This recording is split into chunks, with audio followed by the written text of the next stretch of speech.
সংগ্ৰহ কৰাক লৈ পশ্চিম কাৰ্বি আংলঙত উত্তপ্ত পৰিস্থিতি কাৰ্বি আংলঙৰ ৰাণাইমা গেটত বৃহস্পতিবাৰে নিশা সৃষ্টি হয় এই উত্তপ্ত পৰিস্থিতিৰ কাৰ্বি আংলং স্বায়ত্তশাসিত পৰিষদৰ অধীনত থকা এই গেটখনত নিৰ্দিষ্ট পৰিমাণত কৰ সংগ্ৰহ কৰা হয় কিন্তু দীৰ্ঘদিনৰ পৰা গেটখনৰ কৰ্মীয়ে নিজ ইচ্ছা অনুসৰি প্ৰৱেশ কৰ সংগ্ৰহ কৰাৰ অভিযোগ উত্থাপন হৈ আহিছে বৃহস্পতিবাৰে নিশা এখন ট্ৰাকৰ পৰা নিৰ্ধাৰিত 400 টকাৰ পৰিৱৰ্তে 800 টকাকৈ কৰ সংগ্ৰহ কৰে গেট কৰ্মীয়ে গৰু সৰবৰাহ কৰা ট্ৰাকৰ পৰা 2800 টকাকৈ সংগ্ৰহ কৰে গেট কৰ্মীয়ে আৰু ইয়াৰ পিছতে সেই স্থানত স্থানীয় লোকে একত্ৰিত হৈ প্ৰতিবাদ সাব্যস্ত কৰে ঘটনা সন্দৰ্ভত গেটৰ স্বত্বাধিকাৰী আৰু কৰ্মচাৰীৰ বিৰুদ্ধে খেৰণী থানাত এজাহাৰ দাখিল কৰিছে স্থানীয় লোকসকলে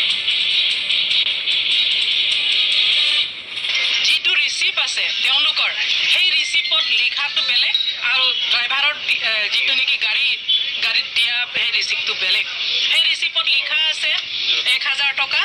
আৰু তাকো ডাবল ৰাইটিং লিখা আছে আৰু পিছত আজি দুপৰীয়া বস্তুটো খালী কৰাই আনিছোঁ লংকা